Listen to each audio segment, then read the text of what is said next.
Good evening and welcome to Undaunted, bring it into the news untold stories. I am Star Smart. Let's begin.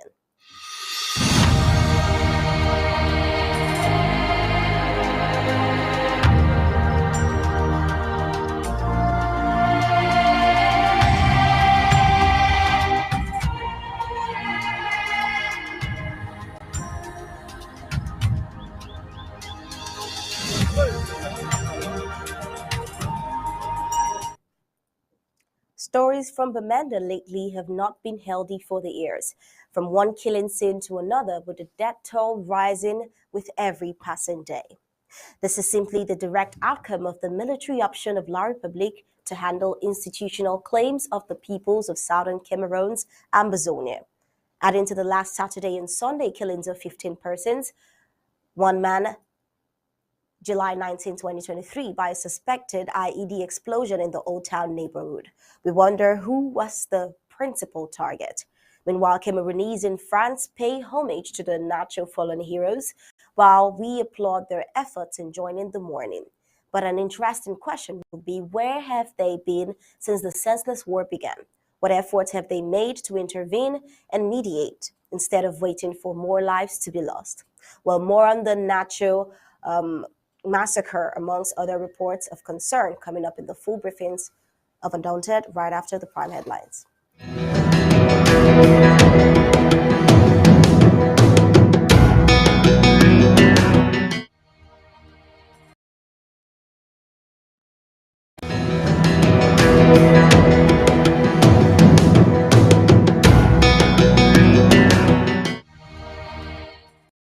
Right, here are the prime headlines for today.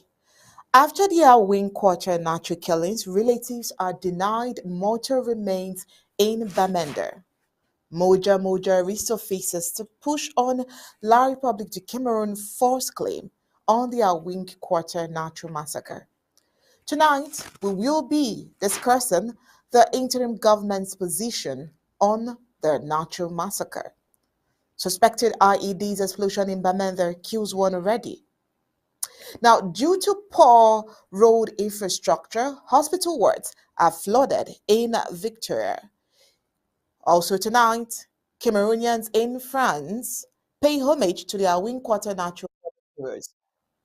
Transportation halted due to Sudan war. A testimony from a driver is on the spot from the African scene, and on the foreign scene, Putin will not attend BRICS summit, says the South African presidency. Now let's get the news in detail.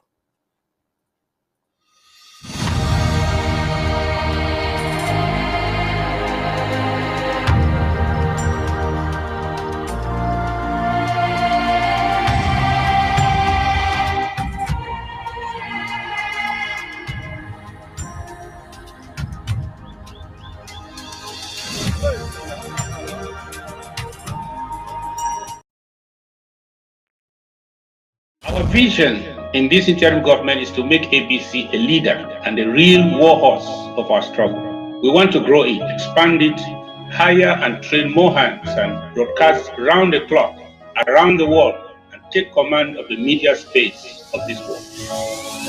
You can enjoy all round the clock, 24/7 exclusive moments of bliss as an ABC Amba TV Club member.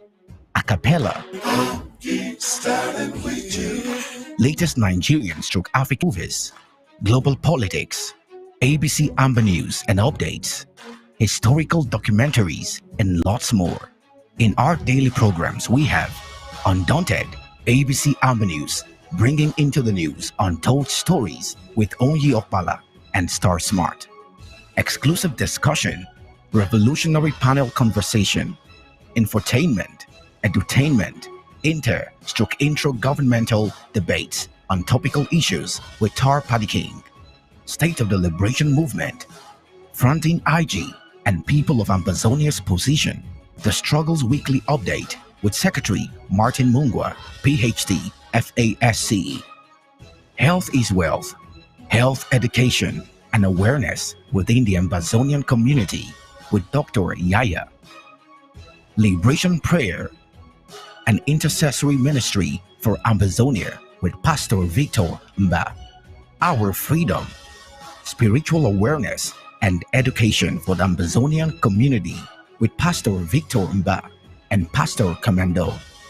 Church and politics, neutralizing the myths and preconceived religious and political philosophies that limit the Christian involvement in the realms of decent politics with Pastor Commando. The Horizon, the voice of the Ambazonian woman with Dr. Patience Abiedo and Lady Casey. Our Amber history, bringing to limelight the hidden history of Ambazonia to the world with Pastor Commando. Appointment on community building, education on patriotism within the Ambazonian communities with Ma Rachel Itatima. Ethics for an Emerging Nation, watchdog of basic principles and morals of a nation at war with Ma Dorothy Ngwa. Upcoming programs: Pigeon News, Vernacular Talk Show, County Roots, Activists Corner, Amba Focus, only on ABC Amba Television. We the people, the voice of the voiceless. For 24/7 access, subscribe as a club member on www.abcambatv.com/subscribe.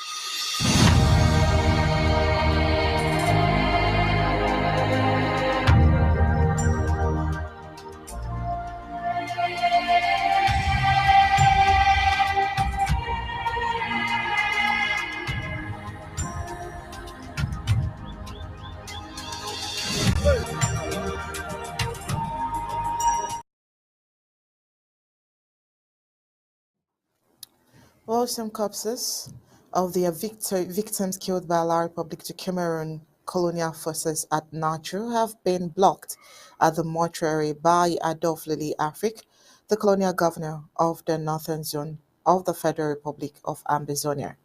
Well, he is restricting the corpses in the name of further investigations. What is the reason for all of this drama? After all of the killings, they are now talking of investigation. What for? And whom are they struggling to deceive? Well, let's begin the full briefings from here. How are you doing, Star? Very well. The colonial governor of the Northern Zone has restricted the removal of some of the corpses of the Nacho massacre from the mortuary. On Tuesday, July 18, 2023, 8 families had arranged to remove the corpse of their loved ones. However, after 5 were taken out, a call came in from the colonial governor's office demanding that the bodies be held for further cross-examinations before being released for burial. A man whose wife was one of the 10 assassinated by the La Republic Genocida military confided that the restriction of the colonial governor came at a time when the family had already made all necessary arrangements for the burial of his wife. He says he wasn't home, but when he heard gunshots from a distance, he rushed back home. Not seeing his family, he called his wife. When she picked up, she sounded frightened and asked him to come to Nacho Junction, which he ran to and realized that she was shot in the stomach and the head. Her head was scattered. She died, he said. He was supposed to remove her corpse that day, but was told that the colonial governor had stopped the removal, so he has to wait until they decide otherwise.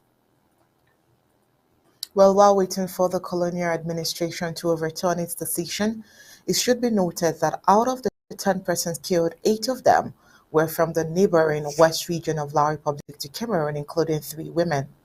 The colonial La Republic du Cameroon terrorist soldiers stormed the wing quarter Nacho Junction, Mason County of the Federal Republic of Ambazonia, and indiscriminately gunned down 10 unarmed and innocent civilians. Among the 10 were 3 women. A couple that got wedded months before was amongst them as well. Well, the colonial government attempted to put the killing on the Ambazonian fighters The type of vehicle they carried the operation with betrayed them. 2 days after the massacre of 10 at Nacho, the Colonial Republic government forces murdered 5 at the wing quarter of the same neighborhood and tagged them Amazonian fighters. They came back to the junction, killing 10 as a way to blame the Amazonian Restoration Forces for retaliating.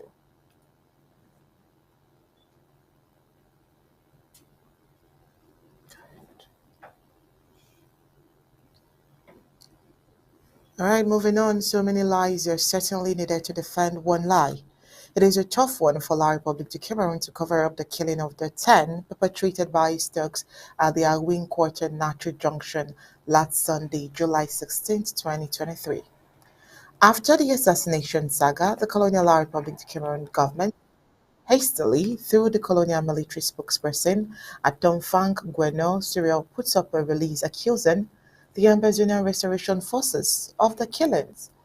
Why will he put up a communique distancing the La Republic de Cameroon military from the killing a day after, when he failed to do the same about the 5 civilians killed the day before by La Republic de Cameroon thugs? Now, Moja Moja, the in-house slave that the La Republic government has been using to marry Ambazonians, has come up to push on with the La Republic rhetoric. Wonder why waste so much energy to defend a lie that everybody knows the truth to.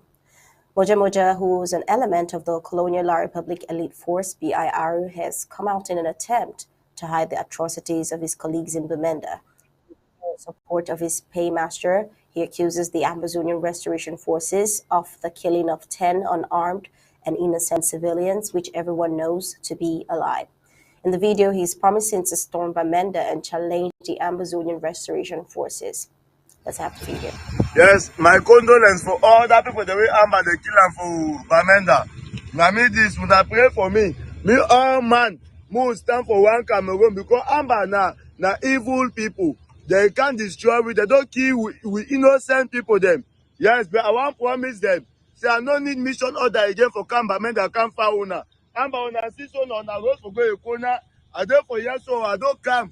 Why they do? Amba inshallah they do. I don't come. Amba that people don't kill him for Bamenda. That innocent people they don't kill him. I go revenge all Amba for inside here. Una also to do una. I no need mission order again for kill terrorist Ambazonian. Inshallah Amba basuya mai. Well, according to him, he is more than his colleagues that can't stand the march of the Ambazonian Restoration Forces in the northern zone of the Federal Republic of Ambazonia. He is in the video challenging his hierarchy that he will be going to Bamenda to face the ARFs without any mission. Another proof of how confused the Colonial Republic of Cameroon and its administration for his arbitrarily assistance of innocent Ambazonians, torture, and even killing of some of his victims. Well, moving on, the People's Interim Government, in a press release by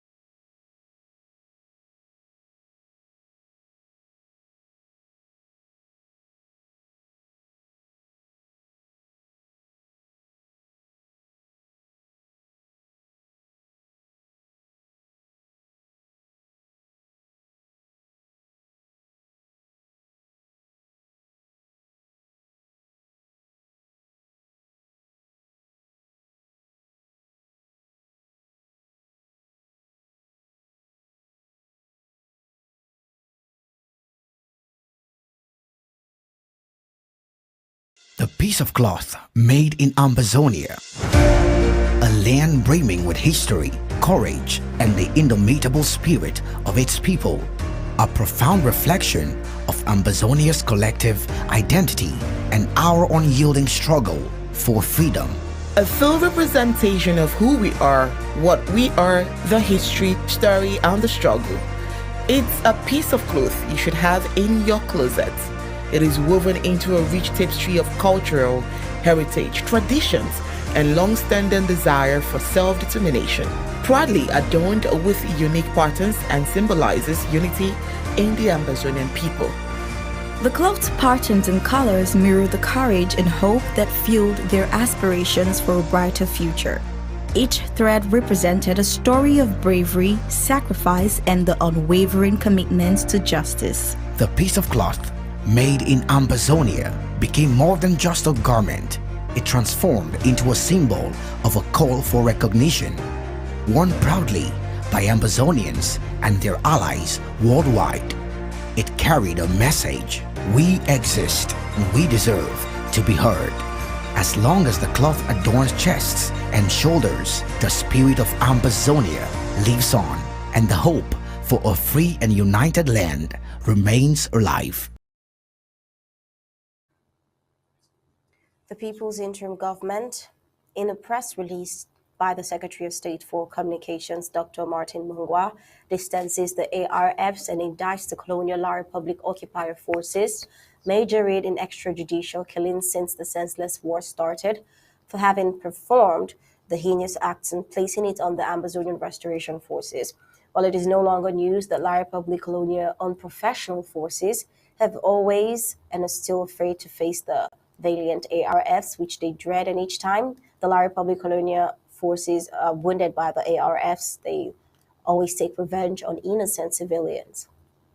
Well, Dr. Mungwa goes memory lane, citing the colonial La Republic du Cameroon massacre carried out in Ngabo, where they killed innocent women and children, including pregnant women, Depien, Menka, Babanki, Fundong, Kumbo, Muyuka, Ikona, Kumba, Abakwa, and many other massacres on innocent Amazonian youths, women, and children.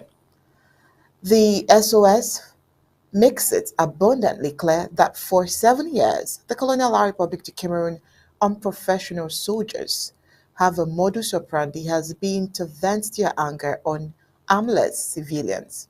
Well, this time they wanted to play another fast one on their ARFs, but their outfits, language, and logistics brought to the scene betrayed them. Dr. Mungwa says it is high time the UN and the international community weighs in for the third-party mediated talks to end this genocidal war. In another development, Makati News, based in Bamenda, reports that the Bango natural incidents are xenophobia in the making. He goes saying the population of Awing BB Quarter, also known as Ntasa Quarter, in Bamenda have been packing out of the quarter following the heinous acts of Sunday, July 16, 2023, where 10 persons were massacred by the military. After visiting the quarter, he says our reporter found out that the population has been packing out from the quarter for the fear of the unknown. Here, a witness says, I am from Santa, but I am not safe. I move in the quarter now skeptical because everyone around me here has packed out of the quarter. Plenty of people carried their properties out this morning. I can leave now because I have collected people's money to supply them Eru, and I feel bad if I park and leave, but sure I will leave too. This is an Eru vendor who lives in the quarter reporting. Now, according to McCarthy News, it goes on to say since the Macabre Act on July 16, 2023, it says there's been total panicking that's continued to be in the people of the quarter, especially as many keep parking out for the fear of the unknown. There are fears of retaliation else, where in Cameroon, due to targeting of people from the West region by what they tag that separatists. If that happens, then it shall be worst stage of the armed conflict in the southern Cameroons. When the people from a particular area are being tagged blacklegs and betrayers, then targeted, there should be need for immediate action from the state in order to avert the xenophobia syndrome, which could be spread across the entire country, but that is not even seen. Now, a bulk of Anglophones are living in the Francophone side of the country, like Douala and Yaoundé, with some intermarried, and a situation like this will only create division and hate amongst Francophones and Anglophones Cameroonians. The present armed conflict has never been between Francophone against Anglophone Cameroonians, but the unwillingness of the state of Cameroon to call for an inclusive dialogue as prescribed by many international NGOs and countries. has only pushed the conflict to the worst stage where people from a tribe are being targeted and killed. Well, moving on, the stories from Bamenda of late have not been so healthy in the ears from one killing scene to another, with death toll rising with every news. How did we get here is a question we want you to answer as well. Well, this is simply the direct outcome of the military option of La Republic to Cameroon to handle, not able to handle issues like this, adding to the last Saturday and Sunday killings of 15 persons. One person yesterday, Wednesday, July 19, 2023, died by a suspected IED explosion in the Old Town neighborhood. Who was the principal target is another question we are asking. A man has died in Old Town, a quarter in Bamenda, after an explosive device went off in his home. The incident that took place on Wednesday, July 19, 2023, is still the talk of the town, as many are yet to understand how it all happened. Undaunted gathered from a source that the deceased might have brought a bag home thinking he was carrying metals for sale, not knowing the contents was dangerous. Well, he usually goes out in search of metals to sell and make a living. He brought a bag home not knowing he was carrying something dangerous. The bag exploded this morning, leaving him dead, said an eyewitness. While the body of the victim was later placed at the regional hospital mortuary in Bamenda, pending burial arrangements. Bamenda has been in the news recently after the Colonial Republic of Cameroon military killed 10 civilians in their wing quarter of Nacho, a neighborhood of the town. Well, the Atlantic zone of the Federal Republic of Amazonia is on the news again with the heavy rain saga. Landslides as a result of heavy rains have killed young people in their prime. Also, the Bota Hospital in Victoria was flooded with nurses to attend to patients. The situation is manageable not until it was manageable not until colonial local authorities stopped issuing building permits for people to construct in risk zones after collecting brown envelopes. While with the heavy problems in Victoria and other towns of the Atlantic zone, it is indicative that colonial municipal authorities are doing nothing to remedy the situation. These colonial administrators are taking advantage that Victoria is closest to Douala, the saturated economic capital of La Republic of Cameroon, to penetrate and buy lands in Victoria. And given that they are the same people in charge of town planning, they just construct the way they like without any proper town planning. Now, there is poor town planning in Victoria as compared to other towns of the Cameroons, which is the mission of the Colonial La Republic administrators in Victoria. What is their mission? Two persons have lost their lives to landslides in the Atlantic zone of the Federal Republic of Amazonia as a result of heavy rains. This shocking incident happened yesterday, Wednesday, July 19, 2023, after a heavy downpour. All attempts to save two were futile as the cold hands of death snatched them before the any first aid attention could be given. At press time, Undaunted was unable to get the name of the victims. Well, as a result, heavy rains of yesterday, the Butcher Hospital wards in Victoria were flooded. Nurses had to swim to attend to patients whose beds were on the water. Victoria is a town in the Faco County of the Atlantic Zone of the Federal Republic of Amazonia. Victoria is a historic town in the history of the Cameroons. It is in this town that the British missionary ship Victoria landed the first time. The German gunship during the scramble for the annexation of African territories entered the Cameroons through Victoria. Victoria, if not for the bad fate of the Colonial La Republic's government, could be the best tourist town in the Cameroons. The natural endowment of the town speaks for themselves. Victoria plays host to a natural deep seaport that the colonial administration calls the Lean Bay Deep Seaport. The Colonial La Republic government has refused to give the seaport the treatment it deserves, yet it prefers investing sums of money to make the Kribi port a deep seaport. Victoria also holds Sin Beach, which could have been her nest to have the biggest tourist sites in the Cameroons, but in West Africa. Yet the colonial La Republic administrator transformed it into a military base.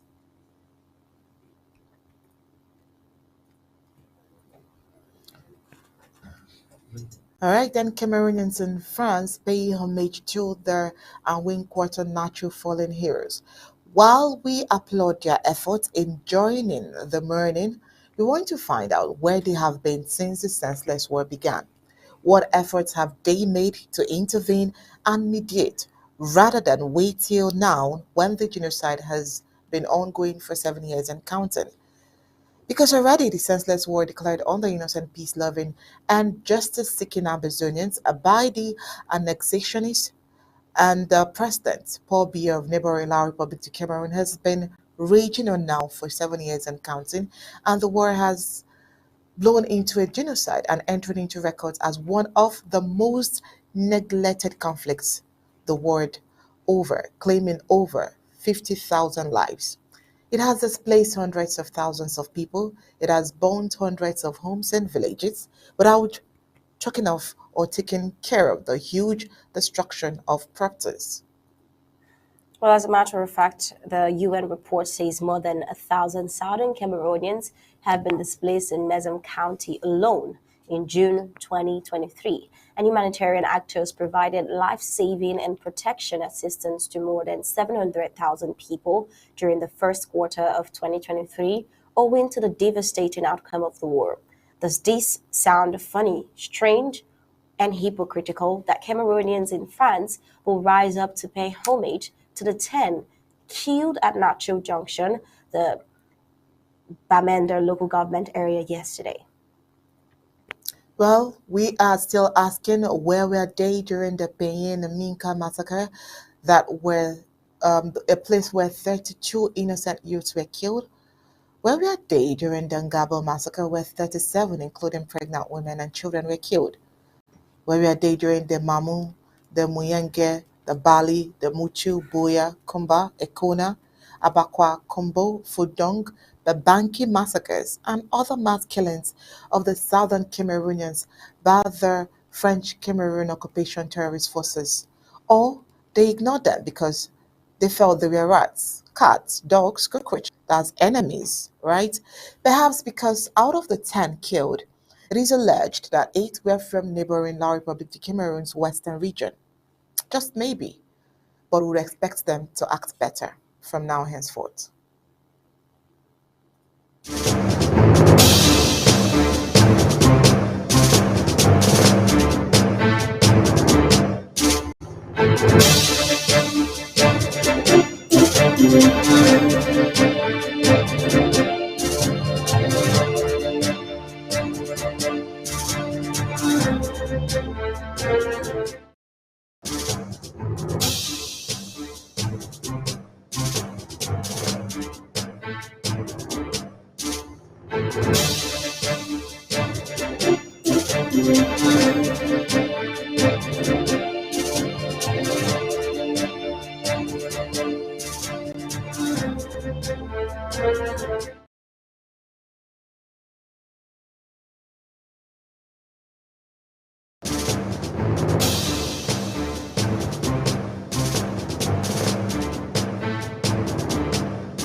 The piece of cloth made in Ambazonia, a land brimming with history, courage, and the indomitable spirit of its people, a profound reflection of Ambazonia's collective identity and our unyielding struggle for freedom.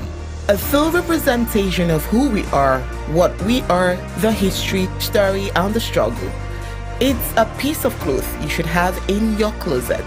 It is woven into a rich tapestry of cultural heritage, traditions, and long-standing desire for self-determination. Proudly adorned with unique patterns and symbolizes unity, in the Ambazonian people. The cloth's patterns and colors mirror the courage and hope that fueled their aspirations for a brighter future. Each thread represented a story of bravery, sacrifice, and the unwavering commitment to justice. The piece of cloth, made in Ambazonia, became more than just a garment. It transformed into a symbol of a call for recognition, worn proudly by Ambazonians and their allies worldwide. It carried a message: we exist and we deserve to be heard. As long as the cloth adorns chests and shoulders, the spirit of Ambazonia lives on, and the hope for a free and united land remains alive.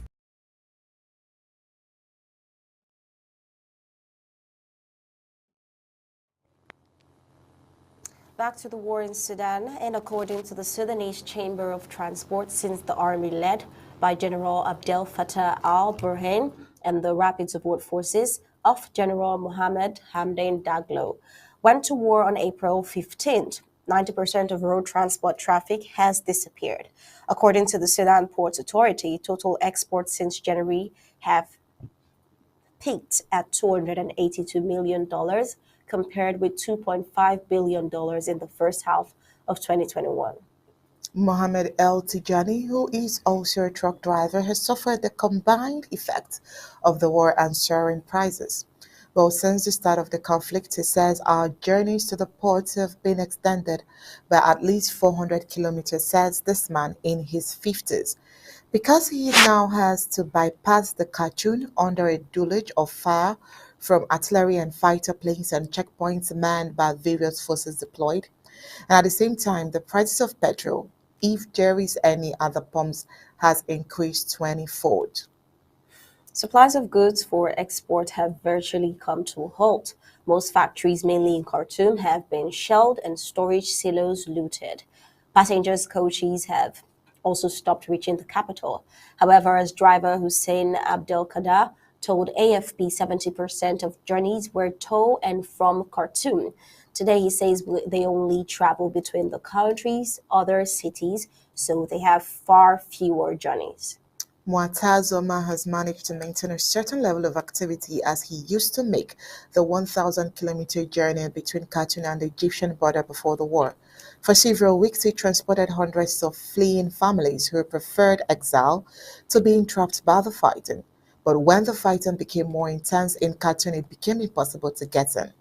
Well, so they had to bypass the capital, but the highly centralized road network meant that journeys between states took longer and longer. Well, according to Omar, he says, now we travel 2,600 kilometers. We have to go through the east, the Red Sea state, then the state of Kasalar, Gadov in the southeast bordering Ethiopia, then El Jazeera further north, forming a long loop. Now, passengers are therefore becoming scarce. Sometimes he waits 2 days before he has people who wants to go from Wad Madani to Kassala or Gedaref or even Damazin in the state of Blue Nile, which borders Ethiopia.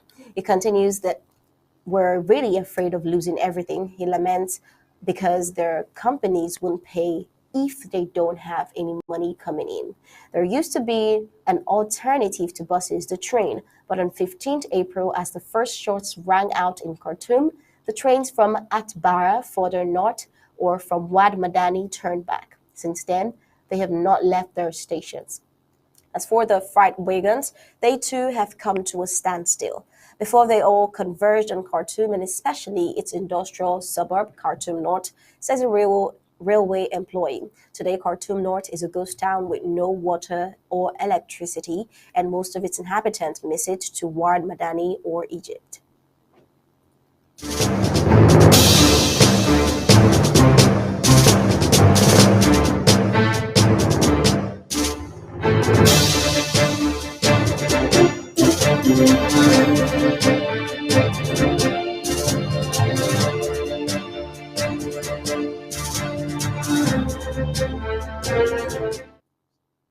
Well, on the foreign scene, it seems Putin will not attend the BRICS summit.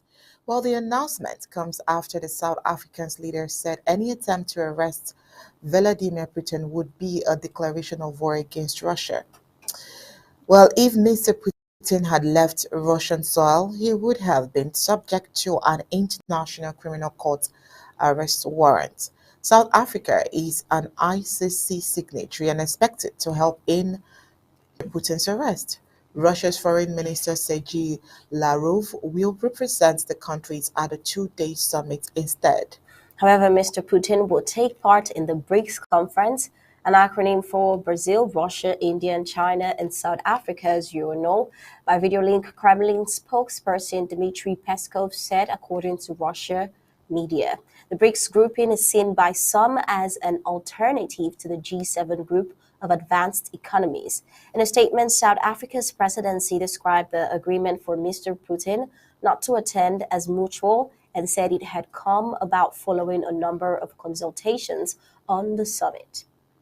While supporters of Russia have criticized the situation, saying South Africa should have insisted and used its sovereignty to protect and defend its friend.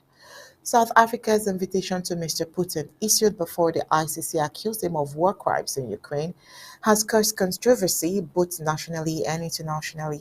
It came to be seen as a move by the government to stay from the middle ground it had sought to tread alongside other African nations in the conflicts between Russia and Ukraine.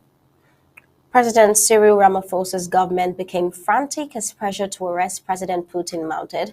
The biggest opposition party, the Democratic Alliance, went to court to try to force the authorities to arrest Mr. Putin should he set foot in the country. Global human rights group Amnesty International was also part of the challenge.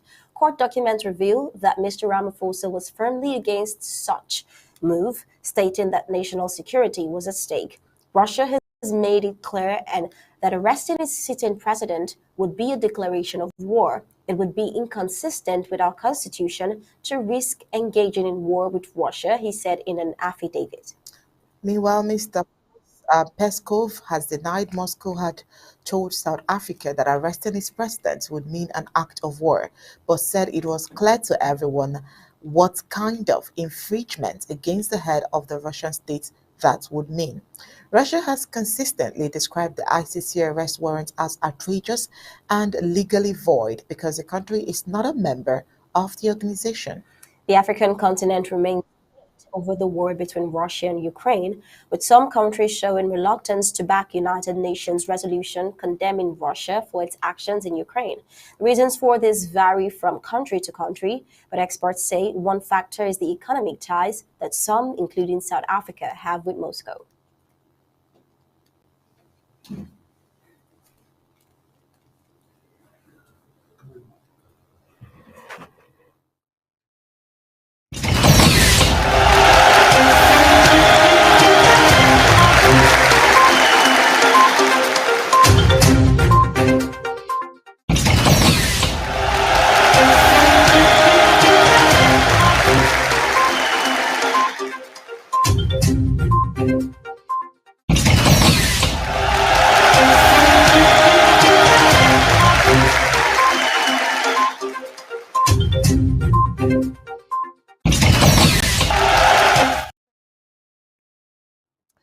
All right, you're welcome back. Now, this is just to remind you that Saturday we are drafting again.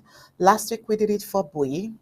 This week, Saturday, it will be for Ngoken Tuja. So prepare, plan, and plan to participate. All right, we draft Ngoken Tuja this Saturday. Also, to remind you, there is Amazonian national lockdown starting from Thursday, 27th. So ensure you make plans from now till Thursday, 27th July to Saturday, 29th July, and do as the interim government says. But before then, Saturday is drafting for Ngoken Tuja. So ensure you plan, prepare yourself, and participate. In one family, we shall join the war. The World Draft once more is coming to your county. Stand up and be counted. No greater victory was ever achieved than by greater sacrifices.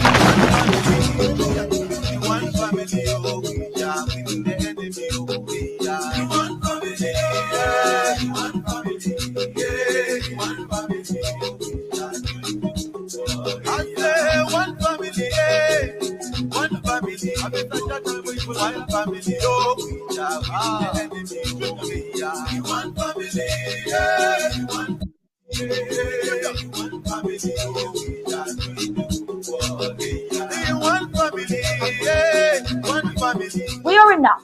So let's draft, draft, and draft. Our existence as a people depend on that. One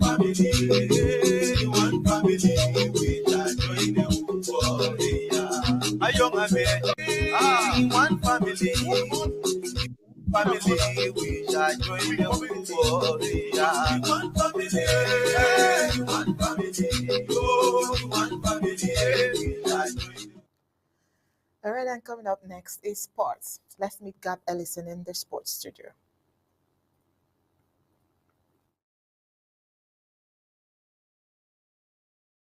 For Women's World Cup 2020. Latest world sports. Football. FIFA Women's World Cup 2023. Catley's second half penalty gave World Cup co-host Australia a 1-0 victory over debutants the Republic of Ireland in Sydney. Catley, standing in as captain after Australia's star forward Sam Kerr suffered a calf injury on the eve of the game, converted the winner in the 52nd minute. The Republic of Ireland frustrated the Matildas in the first half, but their good work was undone when Marisa Sheva pushed Hayley Raso and Brazilian referee Edina Alves point to the sport. Kerr, who is also set to miss Australia's second game with Nigeria, celebrated on the bench with her teammates, but was restrained as she nursed the injury, which kept her out of her team's opener. Megan Colony, Katie Maccabi, and Lewis Quinn all came close to what would have been a famous equalizer, but the hosts held on to start their World Cup campaign with a win.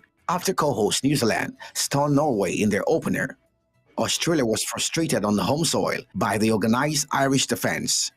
Despite being disappointed at losing star player Kerr for their opening 2 games, the home fans produced an electric atmosphere at the sold-out Stadium Australia. While support from both sides got the party going, it was safe to say the match didn't carry the same gusto as the sturdy Republic defense frustrated Australia in a somewhat anticlimactic first half.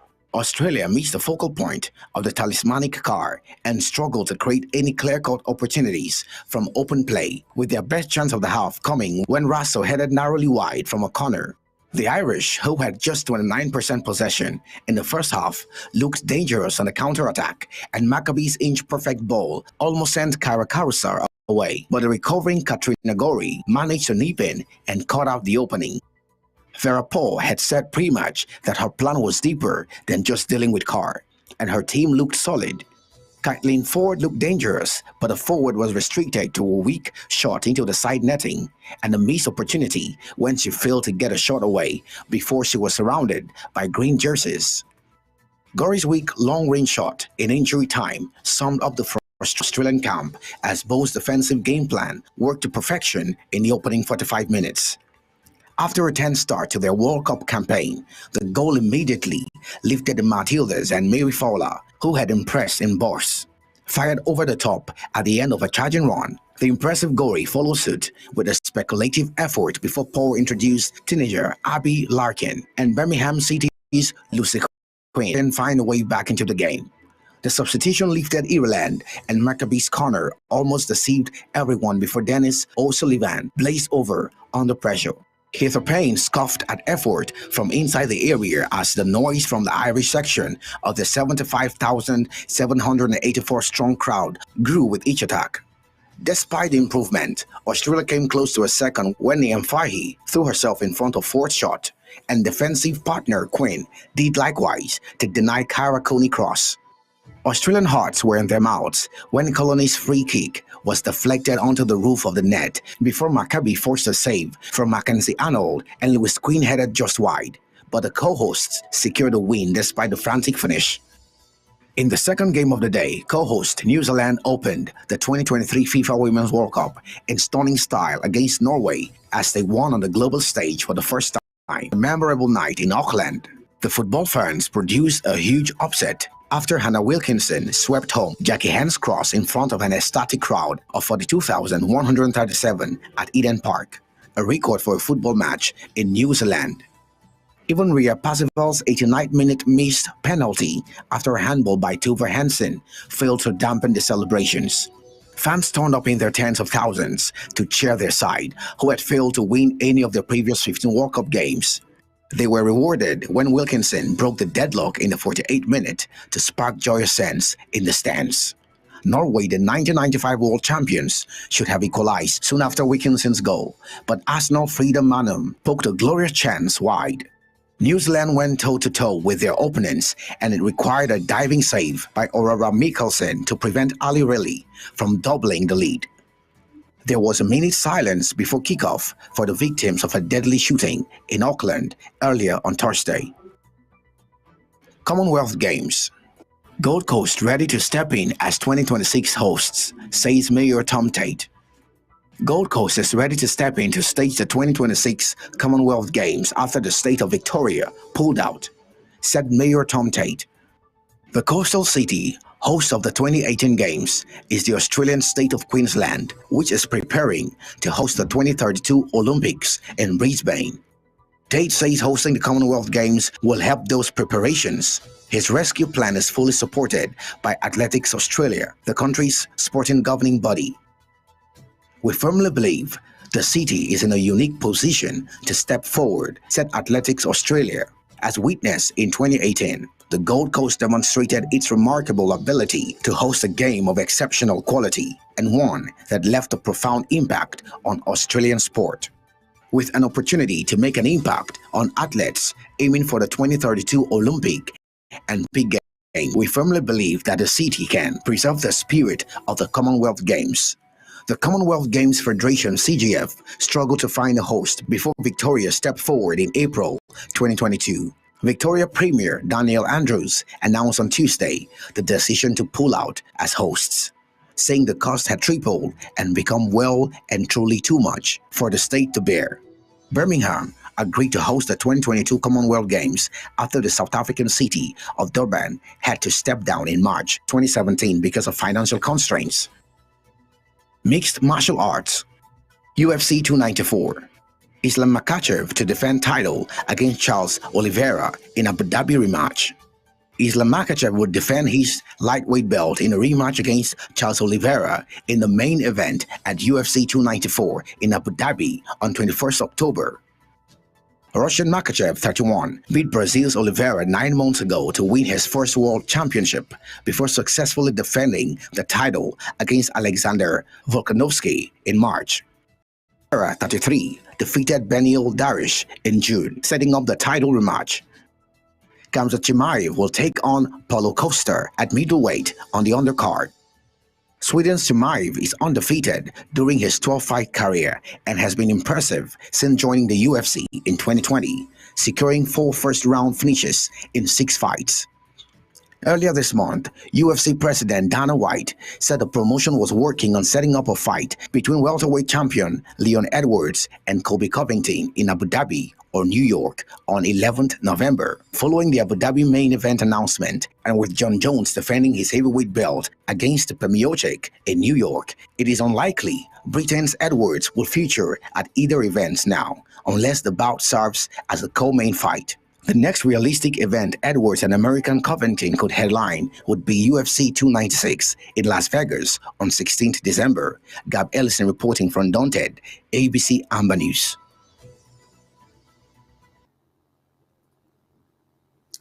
All right, thank you so much, Gab Ellison. And with that sports report, we've come to the end of Undaunted tonight. But before we go, let's take a look at the major stories. On Undaunted tonight, we brought to you the Nacho killings. Relatives denied the corpse of their loved ones in Bamenda.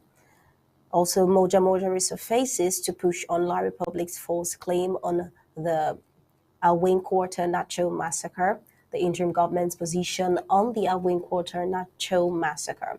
Also suspected IED explosion in Bamenda kills one. Well, due to poor road planning, hospitals wards flooded in Victoria. We told you tonight that Cameroonians and France pay homage to the natural fallen heroes. And also on the African scene, transportation halted due to Sudan war. A testimony from a driver. And of course, Putin will not attend BRICS summit, says the South African president. And that was it for tonight's Undaunted, bringing into the news untold stories. On behalf of Steph Smart and the entire Undaunted crew, we say thank you for tuning in. Leave you with ABC Amba TV Images. Good night, and God bless you.